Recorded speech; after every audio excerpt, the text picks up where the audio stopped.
Yo, what's up, y'all? Bringing you another demo today that I think is worth trying. Today is going to be Northwind by Barking Kitten Interactive. No specific date on the release date or anything, but it's supposed to drop this year on Steam. Now, I'm a big fan of roguelikes. I'm not that big of a fan of deck builders. However, this game did do a great job of roping me in. So let's talk about the game, and I'm explaining why you should try out this demo and hopefully go after the release as well.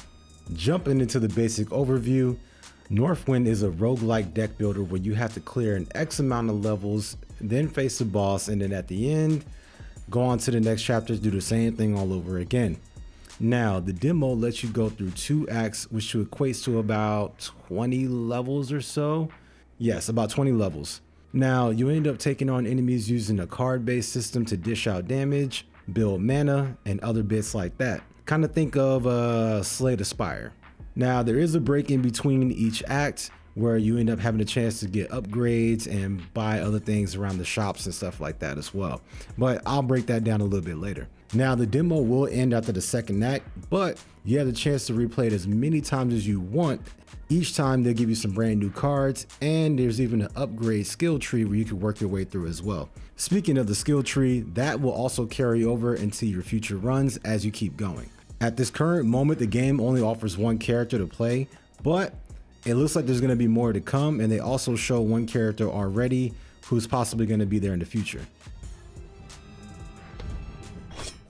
Moving on past the overview, let's go ahead and talk about the gameplay. So, I'm far from being an expert when it comes to this genre, but I had a fantastic time trying to play this game. The overarching keys to the victory of this game usually involve you having to manage your mana, your relics, additional cards that you get to add to your deck, enemy phases, and math skills. And yes, if you suck at math, go ahead and get yourself a calculator. There were a couple times that I barely scraped by just because I was able to figure out the math just enough to be able to intercept the incoming attack. But I'll get into all that in a little bit. So each time you start a new run, you already have a predefined deck, and the game gives you 2 extra cards for that run. If you decide to just wash that run and then go ahead and restart again, the game will give you another set of 2 cards to work with. All right, so from here, the main goal is to dish out more damage than what the enemies are trying to dish out towards you. Or if they jump into a defensive phase, try to outdo their defense with your attack. There's a little more nuance than that, but I'm just keeping it simple. After each battle, you'll end up being rewarded with a new card, a choice of mana drops or gold, and a relic every so often. At certain points, you can also choose between different paths. Now, these paths are predetermined, but the levels are randomized. So you might have a chance to either fight an enemy, fight a sub-boss, deal with a random encounter, loot for treasure, or go after health. Once you get to the end of an act, you'll end up having a chance to face off against a boss. If you beat the boss, then you'll get to proceed to the town, where then you can get yourself some upgrades and prepare yourself for the next act that you're going into. Just a heads up though, yo, the boss in this game is fucking tough, and I shit you not. So come prepared with a really good deck if you get that far.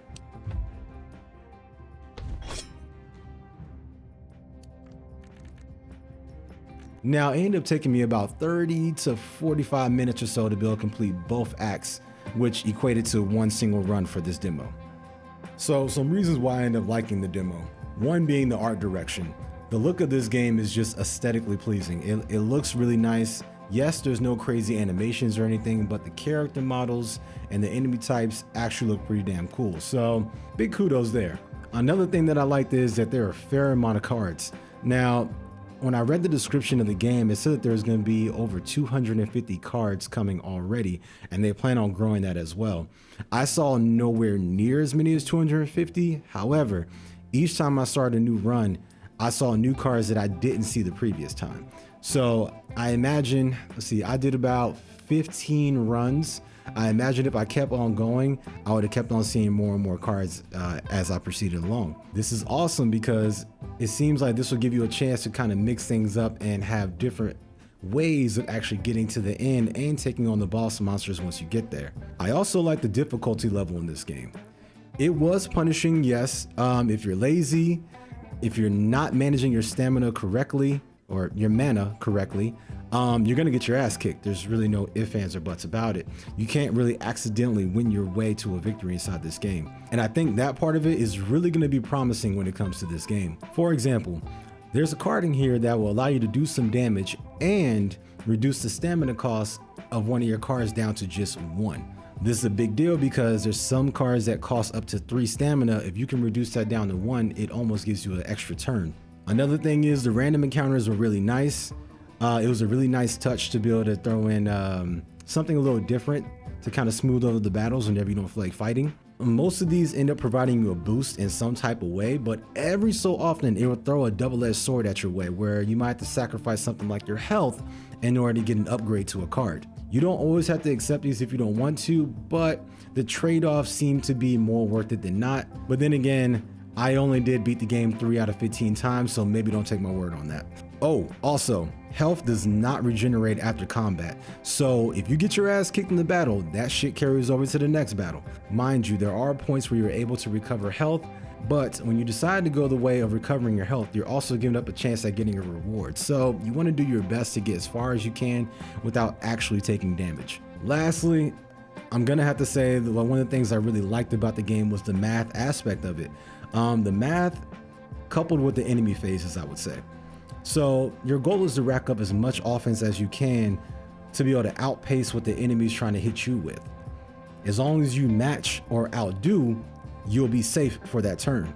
You also need to pay attention to the fact that whenever they go into a defensive stance, you don't always have to attack. You can actually save your mana and hopefully try to recover extra mana for the next turn when they actually go into an attack phase.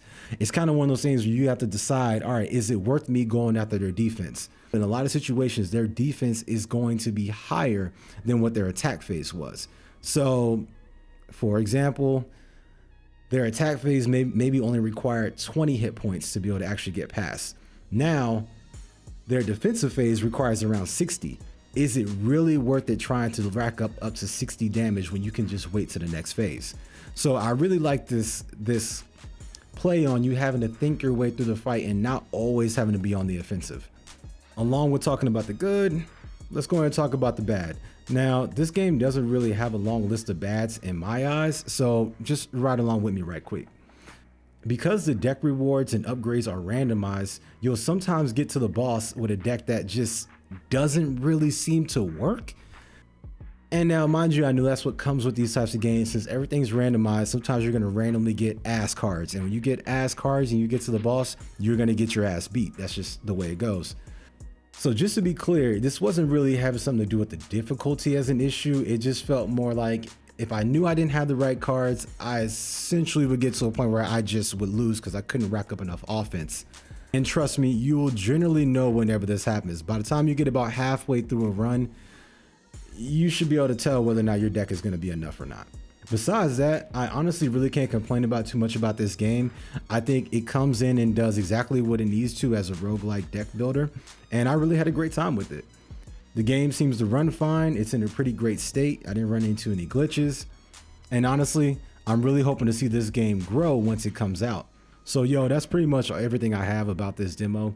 Honestly, I would say if you have a chance, definitely go ahead and try this one out and let me know what you think inside the comments below. I would really like to know, was I the only one getting my ass handed to me by the boss in Act 1? Or do I just really suck at this game? Anyways, other than that, guys, thank you so much for watching. Go ahead and drop a like and a subscribe if you really feel like it. And until next time, I'll catch y'all later.